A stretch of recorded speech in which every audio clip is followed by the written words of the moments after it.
पुण्यामध्ये राष्ट्रवादी अजित पवार गट आणि राष्ट्रवादी शरद पवार गट एकत्र येऊन निवडणुका लढणार आहे आणि त्यामुळे जर हे एकत्र येत असतील तर मी पक्षाचा राजीनामा देईल असं शरद पवार गटाचे पुणे शहर अध्यक्ष प्रशांत जगताप यांनी म्हटलं होतं आणि त्यांनी शब्द पाळला।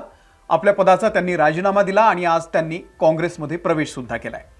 पण वरवर दिसतं एवढंच राजकारण आहे, इथे संपलंय नाही, पुढे आणखी बरंच काही आहे। कसं बरंच काही आहे तर लक्षात घ्या, पुढच्या काळामध्ये म्हणजे आता ही सुरुवात झालेली आहे, शरद पवार आणि अजित पवार या दोन्ही गटांनी एकत्र येऊन निवडणुका लढणं असेल किंवा इतर काही गोष्टी असतील त्या पुढच्या काळामध्ये या दोन्ही राष्ट्रवादी एकत्र येतील।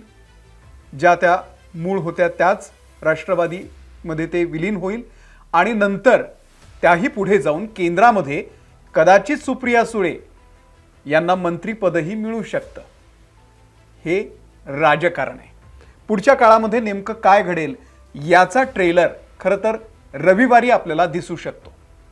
रविवार हा दिवस मी का म्हटलंय, रविवारी 29 डिसेंबर रोजी नेमकं असं काय घडणार आहे तुम्हाला मी एक पोस्टर दाखवतो। हे पोस्टर बघा, ही खरं तर एक निमंत्रण पत्रिका आहे विद्या प्रतिष्ठानची। Sharadchandra Pawar centre for excellence in artificial intelligence या नूतन वास्तूचं उद्घाटन आहे गौतम अदानी यांच्या हस्ते बारामतीमध्ये पार पडणार आहे। अध्यक्ष आहेत शरदचंद्रजी पवार। कोण कोण उपस्थित आहेत तर अजित पवार, सुप्रिया सुळे आणि सुनेत्रा पवार। आणि निमंत्रक कोण आहे तर युगेंद्र पवार। म्हणजे लक्षात घ्या, पवार कुटुंबियांमध्ये आता अदानी जे आहेत ते रविवारी बारामतीमध्ये असणार आहेत। आता तुम्ही म्हणाल अदानी बारामतीमध्ये आले तर काय विशेष, काय नवीन काय? लक्षात घ्या, अदानी जेव्हा बारामतीमध्ये येतात, जेव्हा शरद पवारांना भेटतात तेव्हा त्यामागे काहीतरी कारण असतं आणि त्यानंतर बरंच काही घडतं। अजित पवार हे सुद्धा आपल्या भाषणातून बरेचदा सांगायचे की अदानी यांच्या सोबत आमच्या भाजपसोबत जाण्यासंदर्भातल्या ज्या बैठका होत्या त्या पार पडलेल्या होत्या। आणि आणखी एक तारीख सांगतो तुम्हाला, 16 जून 2022 त्या दिवशी अदानी हे बारामतीमध्ये होते। आपल्याला तो जाहीर कार्यक्रम माहिती आहे। अदानी बारामतीमध्ये आले, एका कार्यक्रमाचं उद्घाटन झालं, सगळं तिथे त्यांनी ते गाडीतून फिरले। गाडी चालवायला कोण होते तर रोहित पवार स्वतः गाडी चालवत होते। 16 जून 2022 आणि त्यानंतर बरोबर 4 दिवसांनी एकनाथ शिंदे हे सुरतला गेले। 20 जून 2022 4च दिवसांनी। आणि विशेष म्हणजे शरद पवार यांच्या पक्षाकडे तेव्हा गृहमंत्री पद होतं।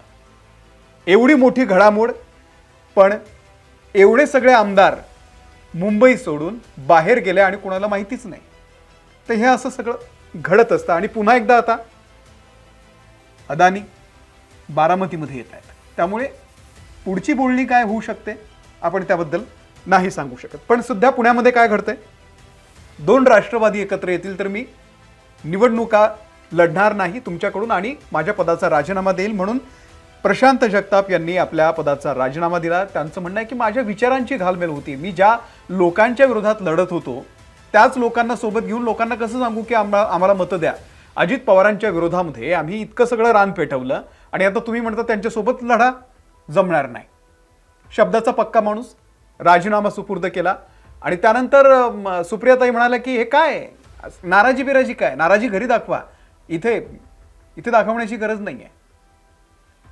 26 वर्ष 1999 सालापासून शरद पवार जेव्हापासून हा पक्ष स्थापन केला तेव्हापासून हे प्रशांत जगताप नावाचे जे महाशय आहेत ते शरद पवारांच्या सोबत होते। त्यांनी या पक्षासाठी आपलं सर्वस्व वाहिलेलं आहे। तरुण वयापासून आजपर्यंत त्यांनी दुसऱ्या पक्षामध्ये ते कधी गेले नाही।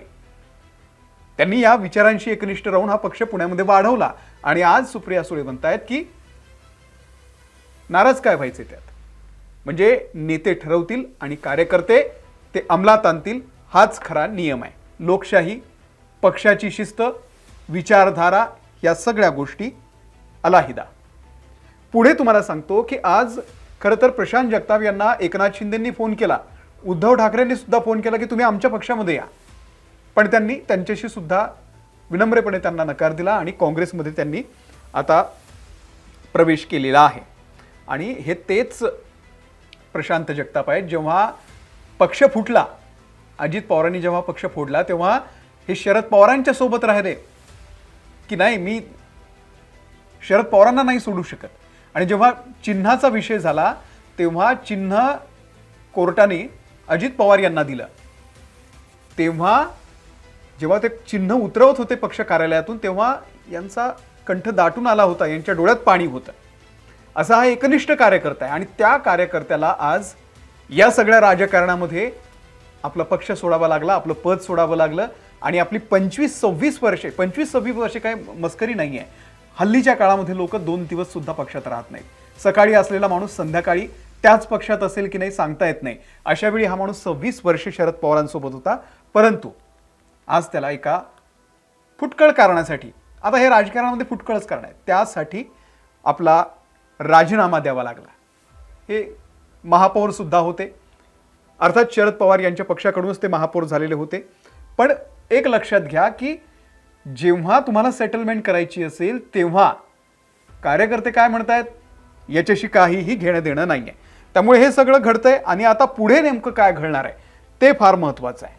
भाजप सोडून इतरांसोबत आघाडी करायला तयार असल्याचं पवारांनी अगदी काही 1-1.5 महिन्याआधी सांगितलेलं होतं की तुम्ही भाजप सोडून इतरांसोबत करा, बिंदास आघाड्या करा, युत्या करा, काय करायचं ते करा.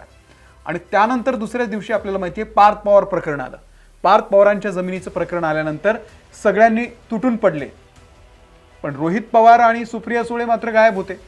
हे तेच रोहित पवार आणि सुप्रिया सुळे आहेत जे इतर सगळ्यांवरती मात्र दिवसभर ट्विट करत असतात की याने हा घोटाळा केला, त्याने तो घोटाळा केला.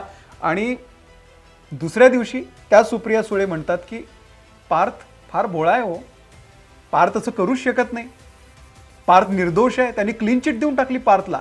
खुलेआम, म्हणजे इतकं सरळ स्वच्छ सूर्यप्रकाश आहे, इतकं खुलं प्रकरण आहे ते कोरेगाव पार्कमधलं जमिनीचं प्रकरण. आपल्याला माहिती आहे 1800 कोटीची जमीन 300 कोटीला कशा पद्धतीनं लाटली आपल्याला माहिती आहे, सरकारी जमीन. आणि सुप्रिया सुळे म्हणतात की तो फार भोळा आहे, तो नाही करू शकत. त्यांनी क्लीन चिट देऊन टाकली. जेव्हा कुटुंबाचा विषय येतो तेव्हा हे लोक असे करतात. आणि त्यामुळे त्यानंतर म्हणजे जेव्हा शरद पवारांनी सांगितलं की इतरांसोबत युती करा, दुसऱ्या दिवशी लगेच प्रकरण आलं. आणि बारामतीच्या निवडणुकीमध्ये तर म्हणजे आता ज्या नगरपंचायतीच्या निवडणुकीमध्ये झालं तर अजित पवार यांना तर देऊनच टाकली होती निवडणूक, म्हणजे लढलेच नाही. जवळपास उमेदवार दिले पण जोरच लावला नाही. आणि आता अगदी काही 15 दिवसांमध्ये थेट महानगरपालिकेच्या निवडणुका. आणि या महानगरपालिकेच्या निवडणुकीमध्ये तर ते आता एकत्रच लढणार आहेत. हळूहळू त्यांनी एक वातावरण निर्मिती केलेली आहे. आणि आता पुढे काय होणार आहे, आता पुढे असं होणार आहे की जर हे एकत्र लढणार आहेत, आज तर असं कळतंय की घड्याळ या चिन्हावरच लढणार आहेत, म्हणजे चिन्हही अजित पवारांचंच असेल. म्हणजे झालं ना, जर शरद पवार एवढी मोठी या ठिकाणी तडजोड करायला तयार आहेत तर याचा अर्थ असा आहे की अजित पवार आणि शरद पवार यांची राष्ट्रवादी एकच आहे. मग केंद्रामध्ये मंत्रिपदासाठी सुद्धा या ठिकाणी सुप्रिया सुळे यांचं नाव जातंय असं सुद्धा बोललं जातंय. आता पवारांना खरं तर पुणे राखायचंय, पुणे महानगरपालिका तरी त्यांना आपल्याकडे राखायची. आणि त्यासाठी ते सगळा हा जोर लावतायत. हळूहळू भाजप आता भाजपमध्ये तर म्हणजे भाजपच्या सोबत राष्ट्रवादी आहेच, अजित पवार आहेतच. त्यामुळे शरद पवार सुद्धा भाजपसोबत सत्तेमध्ये सहभागी होतील आणि सुप्रिया सुळे यांना मंत्रिपद मिळेल अशी चर्चा आहे. लक्षात घ्या, सुनील तटकरे असतील किंवा प्रफुल्ल पटेल असेल यांना अजूनही मंत्रिपद दिलेलं नाहीये. जेव्हा केंद्रात सरकार स्थापन झालं तेव्हा या पक्षांना म्हणजे राष्ट्रवादी पक्षाला मंत्रिपद मिळालेलं नाहीये. आता तुम्ही म्हणाल की त्यांचे खासदार फार नाहीये, तर फार एक खासदार असलेल्या नेत्यांना सुद्धा केंद्रामध्ये सध्या मंत्रिपद आहे, पण राष्ट्रवादीला दिलेलं नव्हतं. कदाचित ते सुप्रिया सुळेंसाठी राखीव ठेवलेलं असेल. काय राजकारण शिजतंय, काय होतंय, तुम्ही आम्ही त्याचा अंदाजही लावू शकत नाही. आपल्याला एक लक्षात घेतलं पाहिजे की आता 2029 पर्यंत या महानगरपालिका संपल्या ना की 2029 पर्यंत म्हणजे पुढची 3-3.5 वर्ष कुठल्याही निवडणुका नाही आहेत. आणि त्यामुळे सत्तेच्या बाहेर राहून कामं होत नाहीत हे सगळेच नेते बोलतात, लक्षात घ्या.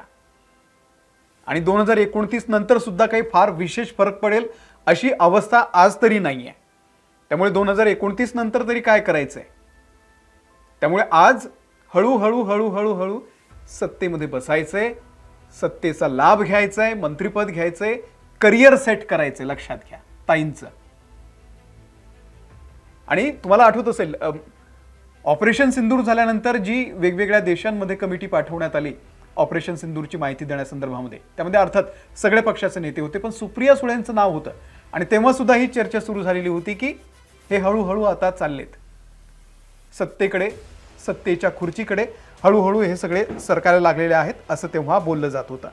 आणि लक्षात घ्या महाविकास आघाडी सरकार, मी जो मगाशी तुम्हाला जो किस्सा सांगितला की महाविकास आघाडी सरकार जेव्हा पडलं 20 जून 2022, त्याचे 4 दिवस आधीच अदानी हे बारामतीमध्ये होते.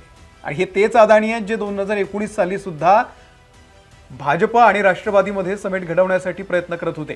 आता हे मी नाही बोलत, हे अजित पवार बोललेले आहेत. अजित पवार हे कायम बोलतात. आणि अदानी जेव्हा केव्हा अशा मोठ्या घडामोडी घडतात तेव्हा अदानी यामध्ये असतात. त्यामुळे आता रविवारी अदानी बारामतीमध्ये आहेत. चला, तो कार्यक्रम आपल्याला जाहीर कार्यक्रम माहिती आहे, पण त्या पलीकडे कौटुंबिक जो त्यांचा मेळा असेल त्यामध्ये नेमकं काय घडतंय. आणि आता तर काय घरच आहे, म्हणजे सुप्रिया सुळे, सुनेत्रा पवार, अजित पवार, शरद पवार, योगेंद्र पवार सगळे या कार्यक्रमामध्ये अगदी ऑफिशियल त्या निमंत्रण पत्रिकेवरती आहेत. त्यामुळे सगळे एकत्र असतील आणि पुढे नेमकं काय घडणार आहे. केंद्रामध्ये जे एक राष्ट्रवादीसाठी मंत्रिपद रिकामा आहे ते सुप्रिया सुळे यांना मिळेल का, तुम्हाला काय वाटतं आम्हाला कमेंटमध्ये नक्की सांगा. आणि कधी कधी हा प्रश्न पडतो की जी नंतर राष्ट्रवादी फुटली म्हणतायत ती खरंच फुटली की तो सगळा प्लॅन होता, यावरतीच आता शंका यायला लागलेली आहे. हे सगळं राजकारण सामान्य लोकांच्या आकलनाच्या पलीकडचं आहे असं मला तरी वाटतंय. तुम्हाला नेमकं काय वाटतंय. या सगळ्या राजकारणाचा तुम्हाला तरी अंदाज येतोय का. शरद पवारांच्या या राजकारणाविषयी तुम्हाला नेमकं काय वाटतंय कमेंट करून आम्हाला सांगा. या व्हिडिओमध्ये इथेच थांबतोय. पाहत रहा महाराष्ट्र टाइम्स ऑनलाईन.